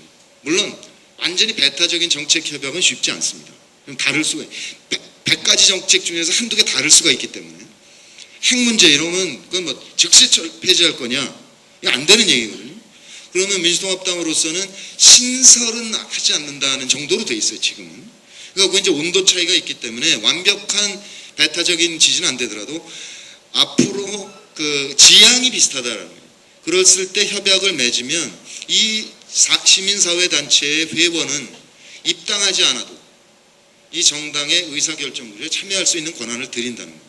근데 지역구로 가면은 여기 그 서울 경우에 전체 지역구가 48개거든요. 근데 노사모나 미관스가 지금까지 제일 큰 조직이었는데 그 조직체들을 보면 지역구별로는 온당이 만들어지지 않습니다. 너무 좁아요. 그러니까 지역구가 평균 4개에서 한 8개 정도 수준으로 묶입니다. 이렇게. 그러니까 서울의 서부, 뭐 강서구, 뭐 이런 식으로. 그래서 강서구에 몇 개, 한 4-5개 정도. 그러니까 일산은 지역구 4개거든요. 근데 파주까지 해서 한 5개. 이렇게 생활 권역으로 묶여요. 그러면 고향 파주를 합쳐서 온당을 하나 만드는 겁니다. 그러면 오프당은 당원들이 나가는 거잖아요. 그러니까 당원 되기 싫은 분들이 이제 20, 30대 정말 안 하려고 그러니까 가봐야 노인네들만 앉아있고 대화가 안 돼. 그러니까 온에 그냥 온당에 이렇게 모이는 거예요. 그냥 미건스나 노사모 같이. 그리고 그때는 당원으로 가입해도 되고 회원으로만 가입해도 돼요. 그런 상태에서 이 온지구당의 의원이 5개 지구당에 다 투표를 할 권한을 갖는 거예요. 5분의 1씩. 그러면 이 온 지구당이 어떻게 움직여 갈 것이냐. 이게 고민이죠. 그러니까 노사모도 보면 대선 되고 나서 샥 동력이 떨어졌거든요. 지금 미권스는 아직이란다. 미권스는 정봉주 전 의원이 지금 깜빵이 있기 때문에 동력이 있죠. 그를 구출해내야 되니까. 그런데 실제로는 4.11 총선에서 지면서 동력이 조금 떨어졌다고 그러더라고요. 근데 이게 언제 영속하지는 않는다는 거예요. 그러면 온에 모였을 때 이분들이 어떻게 이 온에 있고 싶게 할 거냐. 동기부여를 어떻게 할 거냐. 그러니까 예컨대 민주통합당에서 복지를 한다 그러는데 최우선 과제가 뭐냐 그러면. 그런 정책에 대한 포를 계속할 수 있고요. 그다음에 각급 공직 후보나 당내 당직자를 할 때 계속 투표를 할 권한을 드리. 이런 건 가능하죠. 근데 나 역사 발전에 기여했어. 그래서 역사 발전이 밥 먹여주냐? 물론 밥 먹여주죠. 그런데 그거에 더 가서 공동체에 뭔가 있다 이거예요. 노사모는 재미고 시민광장은 지성이고 예컨대 미권스는 재미다 이거. 그러니까 웃음이 있는 거죠. 웃음. 그러면 그 노사모의 재미, 의미, 웃음에다가 뭔가를 더 그게 공동체의 유용합니다. 그래서 요즘 고민은 뭐냐면 어떻게 협동조합 모델을 변형해서 적용시킬 수 있는 방법이 뭘까? 그걸 지금 계속 생각을 해봅니다. 그러니까 아예 국제 금융 난리 난 다음부터 지금 협동조합 모델이 신자유주의 대안으로 굉장히 부각이 많이 되고 있거든요. 그러니까 협동조합의 모범이라는 몬드라곤, 스페인의 몬드라곤 같은 경우에 금융위기로 해서 실직이 좀 생기긴 했지만 금융기관 아무것도 거덜나지 않았고 잘 가고 있어요. 그러니까 협동조합 모델이 대안이지 않느냐. 이게 지금 전 세계적인 고민거리고 금년이 우리나라는 협동조합의 해기도 하고 그다음에 지난해에 손학규 대표가 협동조합 법을 제정을 했는데 아주 잘 만들어진 형태고요. 그러니까 원주가 우리나라 모범입니다. 협동조합으로서는. 근데 그 원주 경우에는 장일순 선생이 탄광 지역의 사람들이 굉장히 육체적으로 힘들게 사는데 산골이니까 유통비 때문에 물건이 다 비싸거든요. 그러니까 이게 너무 비싸다. 그래서 이걸 낮추자 그래서 공동구매로 시작한 일이 지금 원주의 협동조합이 된 거예요. 그렇다면 이 온에서 예컨대 이번 내년에 김장할 때 전라남도 장성, 보성 이쪽 농촌들하고 협약을 맺어가지고 고향 파주시에 김장을 협약을 해서 집단 구매를 해서 그것부터 연결해가면 어떨까 하는 생각 같은 거. 그렇게 하면서 차츰차츰 그 안에서 뭐 사회적 기업부터 해서 등등 뭐 취미클럽도 만들어지고요. 뭐 축구할 사람, 등산 갈 사람, 음악할 사람, 그리고 이를테면 그 온당에서 문화광자 같은 거 얼마든지 가능하거든요. 묻지마다 고향에는 그런 사람들이. 그러니까 이창동 보고 좀 뭐 하라고. 그렇게 이렇게 공동체의 유용함을 해나가면 이게 느슨한 전국적인 네트워크형이 만들어질 거다는 거예요. 그래서 예컨대 국가비전 2030이 세금 폭탄이다 그러고 조선일보가 박살나게 씹으면 아니다. 이게 정말 필요한 일이고 국가 미래 비전이다는 것을 뭐 이를테면 대통령이 3분짜리 동영상을 찍는 거예요. 그래서 SNS로 쫙 뿌려드리는 거예요. 속지 말자. 또 당한다. 그렇게 해나갈 필요가 있지 않은가 이런 생각을 해요. 그러니까 지금 한 분 한 분께서 민주통합당이 마음에 안 드는 거 알아요. 그러나 마음에 안 든다고 바깥에 있으면 절대로 안 바뀝니다. 저거. 그러니까 제가 부탁드리는 게 뭐냐면 민주통합당을 접수해 주십시오. 그러니까 바꿔주십시오. 접수해 주십시오. 정말 한 줌도 안 되는 거예요. 따지고 보면. 근데 물론 이렇습니다. 총선 공천에 공천혁명을 바라시죠. 그런데 생각해 보세요. 왜 단수공천이냐? 왜 그렇게 단수공천이 많았냐면요. 17대죠.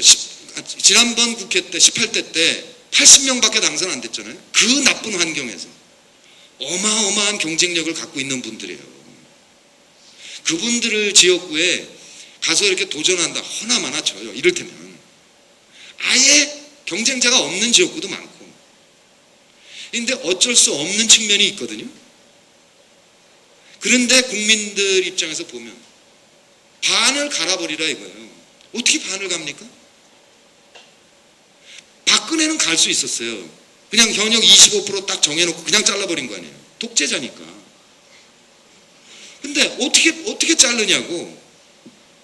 경쟁력이 있고 그래서 경선하면 이기는데 왜 무턱대고 잘라요? 아무 잘못도 없는데. 아니 아무 잘못이라는 면에서 예컨대 정책적으로 뭐가 문제가 있다라고 볼 수 있죠. 특히 젊은 세대들이.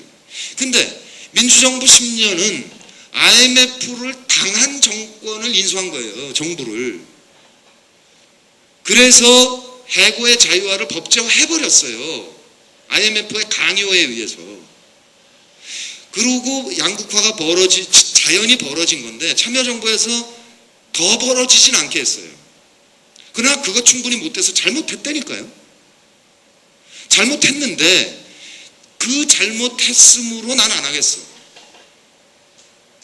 그러면 그때 이를테면 그 민주정부 10년 동안에 왜 당신은 신자유주의 정책에 동의했어? 당신은 공천에서 잘라야 돼. 시대의 흐름이 그랬는 걸 어떻게 해요? 시대 흐름이. 우리 민주정부의 실력이 그거밖에 안 되는 걸 어떻게 하냐고요. 그러니까 우리 정치는 딱 국민 수준만큼 가는 겁니다. 제가 이 얘기는 떨어져서 참 하기 어려운 건데 돈 때문에 못 하겠어요. 불법 자금 안 받죠. 그런데 저는 2번 출마했어요. 최고위원 출마했을 때 1억 2천인가 모금할 수 있었어요. 이번 총선 1억 5천인가 모금할 수 있었어요. 솔직히 그냥 시민들께서 모금해 주신 거는 사실은 3분의 2 정도밖에 안 돼요. 나머지는 저를 등 떠민 거 아니에요? 아니 시민통합당 쪽에서 출마할 사람 없으니까 당신이 해야 되고 막 등을 떠밀었기 때문에 어떻게든 모아준 거예요. 그런데 이하경 의원 경우에 2번 출마했죠. 그분도 안 모였어요. 전액이. 그럼 어떻게 되느냐? 자기 돈을 씁니다. 자기 돈을 써야 돼요. 그러니까 부산에 3번 떨어진 거는 명함도 못 내미는 동네. 거기 김정길 의원 장관이 이번에 7번째, 그러니까 8번째 떨어졌거든요. 부산에서 지역구에서. 근데 매번 자기 돈이 몇 천만 원씩 들어가고 있는 거예요. 아무리 다 모아줘도 불법, 그러니까 합법적으로 쓰는 게 살 수가 없는 살 수가. 우리 정치자금법이 이렇게 돼 있어요. 오세훈 정치자금법에 이게. 미국 경우에는 한도가 없고 그 돈을 생활비로도 쓸 수 있어요. 그리고 그 돈을 공개하는 건 어떻게 썼다고 그랬는데, 예컨대 뭐 택시비, 뭐 쌀값, 이건 이해가 되죠. 룸사롱? 이거 안 되잖아요. 그럼 그 정치는 가는 거예요. 그렇게 돈을 쓰면 안 줄 거 아니에요. 근데 생활비, 이게 전문 직업인이기 때문에 생활비도 보장이 돼야 돼요. 근데 지금 어떻게 되어 있냐면 국회의원 당선자는 후원회를 조직할 수 있어요. 낙선자는 못해요. 광역위원 기초의원도 못해요. 기초단체장, 광역단체장도 못 만들게 돼 있어요. 뭘로 해요? 활동을? 그러니까 이런 모순이 있는 속에서 우리가 정말 시민과 정치인이 혼연일체가 돼서 조금씩 전진하는 수밖에 방법이 없다는 거예요. 그러니까 지금 한 분 한 분 제가 민주통합당 마음에 안 든다, 좋다고요. 안 들어가시 죽어요. 그러면 일단 선거인단, 그리고 앞으로도 투표한다는 걸 동의해 주시면서 광범위하게 들어가시도록, 우선 당사자 들어가는 건 물론이고 지금부터 알잖아요. 친구들의 성향 알잖아요. 정치 성향을. 뭐 새누리당 찍겠다면 그냥 내비두고, 그러나 이쪽 찍겠다. 그런데 나 민주통합당 정말 미치겠네. 통합진보당이 저거 왜 또 저 난리가 났어. 어쩌지? 이런 분들 경우에 일단 가자는 거예요. 일단 가자. 그런 분들께 광범위하게 참여를 독려하자. 그러니까 8월 8일 며칠 안 남은 거거든요. 그러니까 왜 등록해야 되느냐를 제가 지금까지 1시간 동안 얘기한 거예요. 그거 딱 하나 얘기한 거예요. 그러니까 안철수 교수도 이 얘기를 명백하게 인식하고 얘기를 해라는 거야. 뜬구름 잡지 말고. 그러니까 출마를 선언하는 순간 정당 혁신을 어떻게 할 거냐. 이 얘기를 안 하면 말짱 소용없다는 거예요. 그러니까 그 얘기를 드리는 거죠. 그러니까 지금부터 열심히 확산해 나가죠. 그러니까 걔 얘기 들어보니까 이런 거래. 근데 지금 이게 코너 TV에서 찍는 거거든요. 김태일의 정치한 놀자라는 게 있어요. 제가 요새 안드로이드로 바꿨는데 거기 보면 쥐약이라는 어플이 있더라고요. 쥐약. 천면 이렇게 누르면 쥐가 찍 하고 죽어. 그 뒤에 낙곰수, 오마이뉴 뉴스에서 하는 거, 이런 여러 가지 프로그램들이 쫙 있어요. 뉴스타파 등등. 거기에 맨 밑에 김태일인데 올리겠다는 거거든요. 그러니까 저는 너무 기니까 편집해서 올리면 딱 좋겠는데, 아무튼 한번 같이 들어보자. 한번 들어봐라 이거.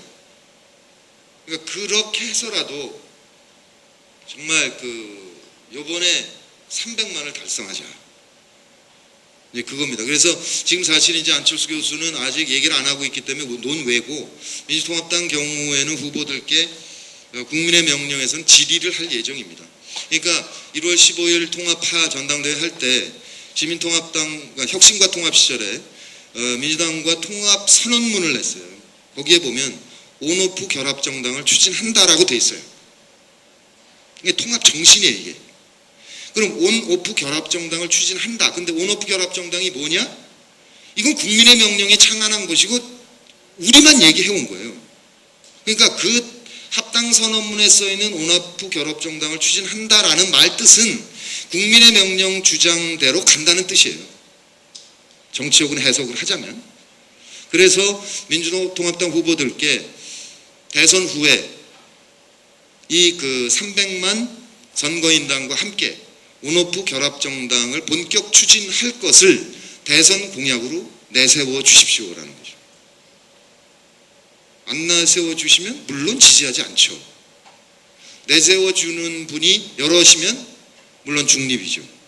그러니까 그것을 이를테면 그러니까 지금은 이제 안 교수 경우는 이렇다는 거, 정치권이 고민 안 하는 거 아니다. 왜 고민 안 하겠습니까? 국민과 소통하는 정당, 민주적인 정당, 왜 고민 안 해요? 2년 동안 그렇게 떠들었는데 잘 모르시나 봐. 아무튼 그 부분에 대한 의견을 얘기를 해 주십사 이렇게 제안을 할 예정으로 있습니다.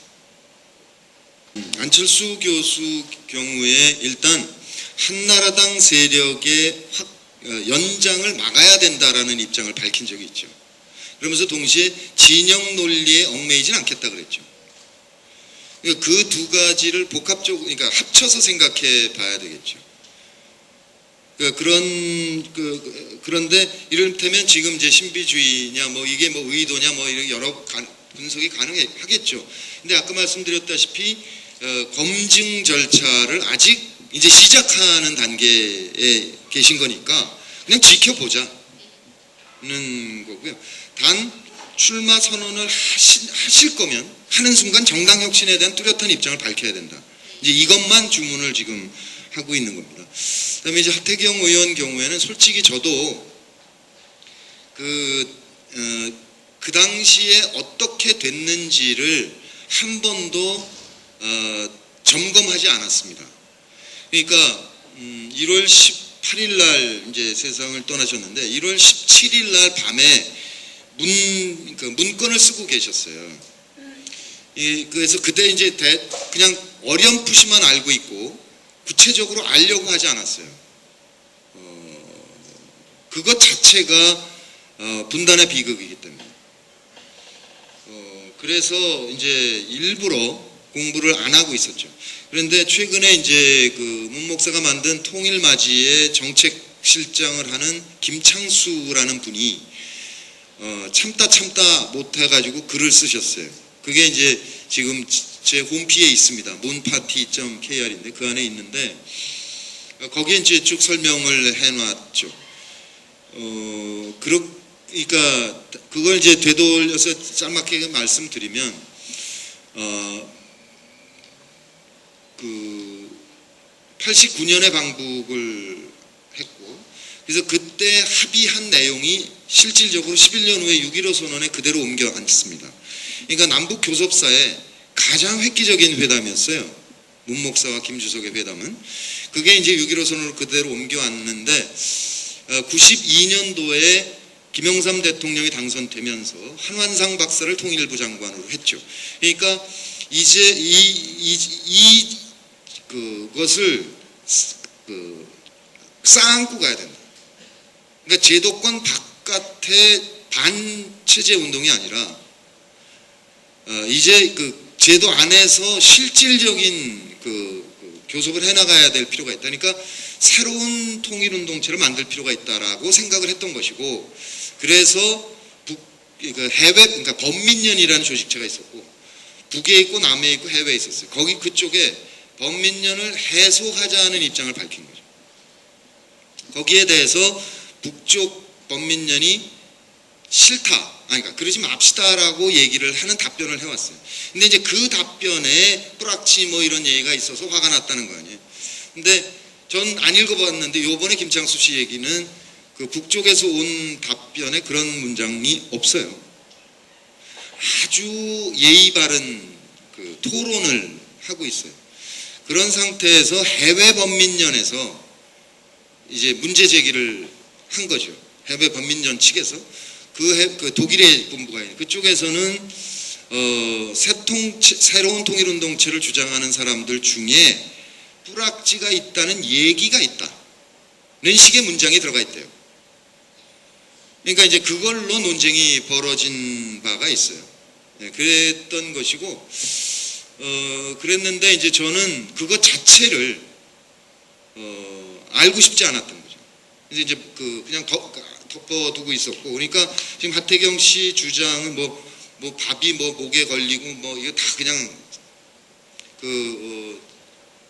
창작인데 사실과 다른 얘기인데, 저는 말을 섞고 싶지 않다라고 생각하는 것이 뭐냐면 이게 그 민족의 문제란 말이죠. 그 차원의 고민이었던 거죠. 거기에 이견이 있을 수 있죠. 근데 이 얘기를 무슨 이소룡 영화 수준으로 얘기를 하니까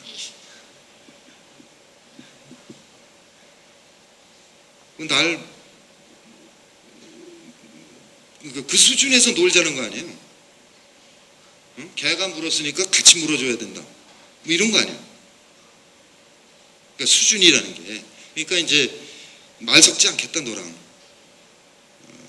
그러니까 자기로서는 뭐 이제 일종의 방향을 트는 데 있어서 자기 합리화가 필요할 수는 있겠죠. 근데 자기 합리화에 문목의 죽음을 그렇게 써야 되겠니? 그런 거죠. 네, 마지막 간단하게 질문해 주세요. 네. 길지 않았습니다. 짧게 얘기해서. 세 가지 그냥 얘기하고 싶은데요. 아까 얘기 중에서 원래 대통령 선거 된다 이렇게 확신을 했어서 마음이 굉장히 놓였습니다. 어떤 근거인지는 전혀 모르겠지만 아마 많은 선거인단이 참여한다고 해서 꼭 고성국 정치평론가 얘기로는 문재인이든 안철수든 되지 않는다. 김두관이 나와야 된다라고 문재인이냐 안철수냐 최근에 책을 보면 그렇게 나오더라고요. 그래서 과연 정말 대통령 선거 12월 달에 되느냐 안 되느냐에 대해서 사실 개인적으로 왔다 갔다 했는데 좀 전에 된다라고 확실히 있는 말을 하셔서 그 이유가 사실 한번 궁금해서 한번 물어보고 싶고요. 두 번째는 안철수 교수 얘기 자꾸 나오는데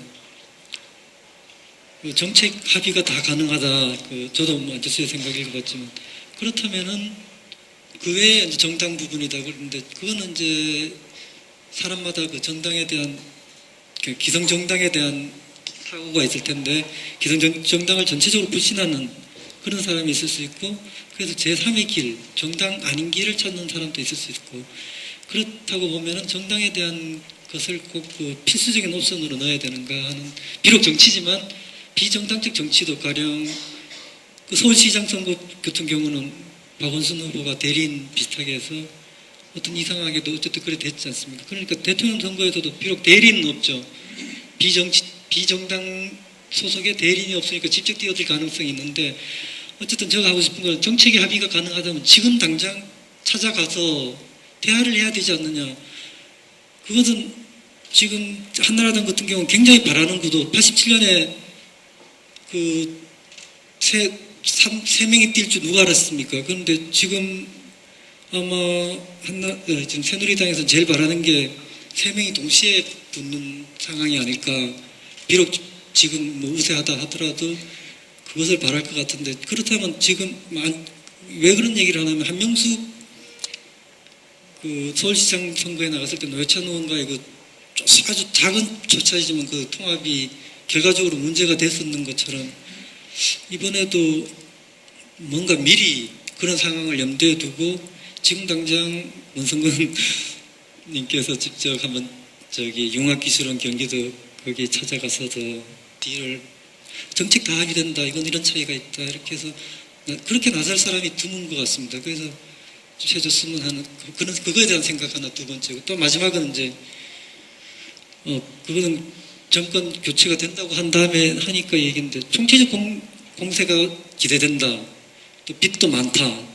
현재 뭐 400조라든가 뭐 가계부채라든가 뭐 공기업부채, 국가부채 합치면 지금 1000조가 훨씬 넘던데 그렇다면은 그런 빚 청산하는 그 일도 하고 또 어떤 한나라당의 총체적 공세 그 다음에 집권 세력들의 어떤 조금만 틀려도 사분을 하거나 이합집산하는 그런 성향들을 얘기할 때 그 대책은 진짜 뭘까 그거 하나고 그 마지막으로는 이제 질문이 아니고 그 민주주의 체외 보루는 심해 조직된 힘입니다에 대한 건데 제가 노무현재단 뭐 이렇게 모임 있으면 가면 항상 비디오를 틀어줍니다.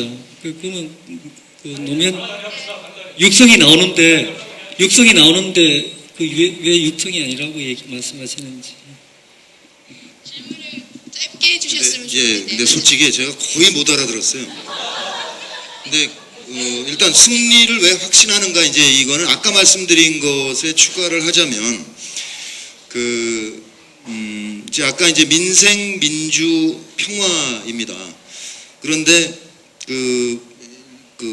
통진당 사태를 종북으로 가더니 그 다음에 그거를 국가관 논쟁으로 가더니 그 다음에 자격심사까지 언급을 하면서 일종의 오바였던 거죠. 그러니까 국가관 검증을 하는 순간 이길 수 있다라는 생각이 들었습니다. 이게 무슨 뜻이냐면 그 민생 민주 경우는 양쪽이 다 일정 정도 한다 그럽니다. 그렇기 때문에 이게 완전히 충돌되는 국면은 아니거든요. 정도의 문제죠. 그러니까 MBC 사태를 어떻게 보느냐. 물론 굉장히 심각한 문제지만 그 처리의 문제, 정도의 문제란 말이죠. 그러니까 경제 민주화도 그렇고 복제 확대도 그렇고. 근데 평화 문제는 전혀 다릅니다.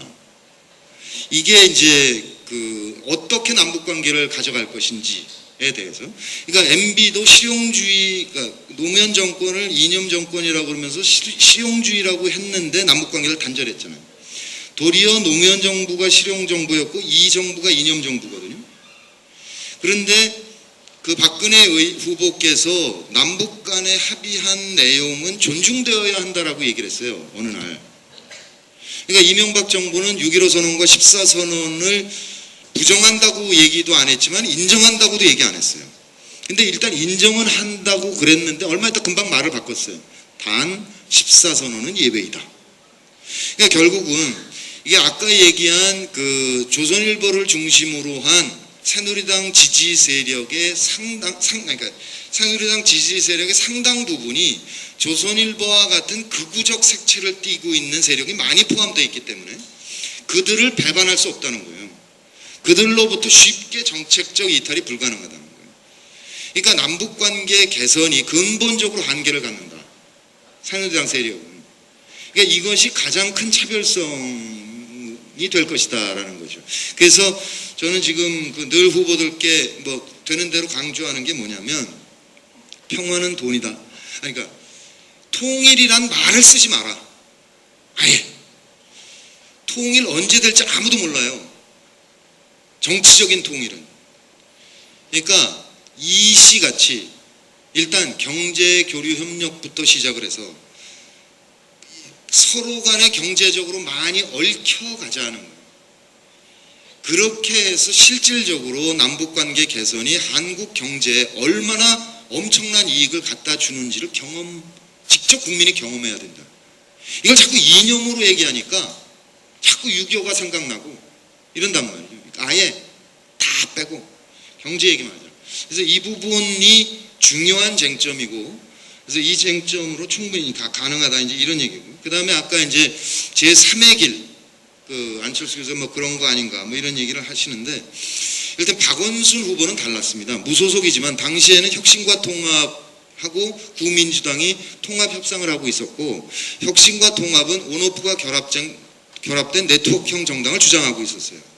그러니까 박원순 후보는 뭐라 그랬냐면 무소속이지만 온오프가 결합된 소통되는 정당이 만들어지면 입당하겠다라고 선언을 하고 선거를 치른 거예요. 그러니까 혁신과 통합과 민주당이 통합만 이루어지면 어차피 입당이 예정돼 있었던 후보라는 거죠. 그래서 안철수 교수도 이 부분에 대한 입장이 필요하다는 거예요. 무소속으로는 선거를 치를 수가 없다는 거죠. 정국 운영이 안 된다는 겁니다. 그러니까 지구상에 인류가 다 경험했어요. 정당은. 제3의 정당 없는 세력 중에 집권한 사람이 있냐는 거죠. 이 민주통합당은 한국 48년 이후에 한국사의 결과물이에요. 이게 없어질 정당이 아니라는 거예요. 그럼 이 존재를 인정하고 어떻게 대통합을 이룰 것인가를 고민해야 된다는 거죠. 그런데다가 아까 이제 그 진보적인 시민들께 이 점을 우리가 굉장히 호소를 해야 된다고 생각하는데 저는 뭐냐면 100개에서 3개가 달라도 등을 돌린다는 거예요. 그러니까 지금 누가 당선되더라도 그가 생각하는 100가지 정책에서 모든 국민이 100가지 정책 동의할 수가 없어요. 이 중에 10개 정도 동의 안 되는 게 생길 수가 있다는 거예요. 그 공약했는데 집권을 하고 나서 재정 상태를 보니까 도저히 못 하겠는 거야. 그러면 공약을 봤을 때는 3개가 달랐는데 한 10개가 달라질 수도 있어요. 그럴 때 떠나지 말자는 거예요. 떠나면 또 당한다는 거예요. 떠나보니까 어떻게 됐냐는 거예요. 우리가 지금 지난 4년 지금 한반도에 나타난 권력 중에서 이렇게 파렴치한 정권을 본 적이 있습니까? 없습니다. 아니 뭐 무슨 연산군이 어땠고 광해군이 막 얘기를 하는데 그 사람들 다 태어나자마자부터 제왕학을 공부한 사람들이에요. 다 사서삼경부터 해서 다 공부한 사람들이에요. 그래서 백성을 어여삐 여기느냐 마느냐 이건 심성의 차이지. 이런 경험을 하면서 세계 다르다고 꼭 등을 져야 되겠냐고. 그러니까 그거를 모든 지금 정치하는 사람 중에서 중요한 지도자라는 말이 좀 싫으십니까? 그럼 지지도가 높은 사람들, 이런 사람들이 정말 스킨십을 하면서 국민께 말씀을 드려야 돼요. 그러니까 제가 국민의 명령하면서 주장했던 게 그거예요. 우리 시민이 백날 뛰어나가봐야 이게 18만에서 섰거든요. 10만 넘어가면서 정말 힘에 부치더라고요. 근데 그때 뭐였냐면 주장하는 게 자, 다 하자는 거야. 손학규, 정동영, 뭐 정세균, 이해찬, 한명숙, 문재인, 김두관, 이정희, 유시민 다 거리에 나가자 이거예요. 왜 우리가 통합을 못하느냐? 국민이 다수가 모여서 경선이 가능한 구조가 되지 않는 한 민주당 세력이 너무 세서 아무도 통합을 못한다. 그러니 국민 여러분 광범위하게 참여해 주세요. 100만만 모여주시면 우리 그 100만 국민을 믿고 통합을 이루어내겠습니다 라고 거리에 나가서 얘기를 하자 라고 호소했죠. 물론 아무도 안 들었죠. 통합되고 나서도 그 얘기를 했어요. 하자, 거리 나가자고. 아무도 안 나가시는 거예요. 그러니까 정치인들은 그게 어색하신 모양이에요. 거리 나가는 게 무지 쪽팔리는 일이거든요. 여기 국민의 명령 회원이 있으실 텐데 아무리 마이크 잡고 얘기를 해도 거들떠보지도 않고 가십니다. 민망해요. 그런데 그게 사실은 가랑비에 옷 젖듯이 다 영향이 남는. 아, 저거 인간들이 아무 남지도 않는 짓을 시민이 한 10명이 나와가지고 거리에서 메아리 없이 떠들고 있더라. 저들이 괜히 하냐고. 돈 받고 하는 게 아니잖아요. 자기 돈 들여서 하는 거지. 그러니까 영향을 받기 시작을 해요. 그러니까 지금 뭐냐면 민주 진보 진영에서 국민에게 호소력이 있는 사람들, 이 양반들이 통합을 하면서 우리가 이렇게 혁신하겠다. 그러고 모여주십시오. 그리고 웬만하면 등 돌리지 말고 같이 가봅시다. 이렇게 호소를 해야 된다고 생각하는 거예요. 근데 이런 구차한 일이라고 느껴질지 모르겠으나 이 정치 혁신의 가장 핵심인 이 정당 혁신, 시민과 소통하고 시민의 참여가 보장된 정당 혁신을 제외하고 어떠한 얘기를 해본들 아무 의미가 없다는 겁니다. 그 얘기를 드리는 겁니다. 근데 세 번째는 못 알아들었어요. 저 여기 아무것도 안 하고 가만히 서 있는 것만으로도 땀이 계속 주르르 흘렀는데 지금 거의 2시간 동안 그 정말 열띤 강연을 해주신 우리 부모님께 다시 한번 큰 박수로 감사의 마음을 표했습니다.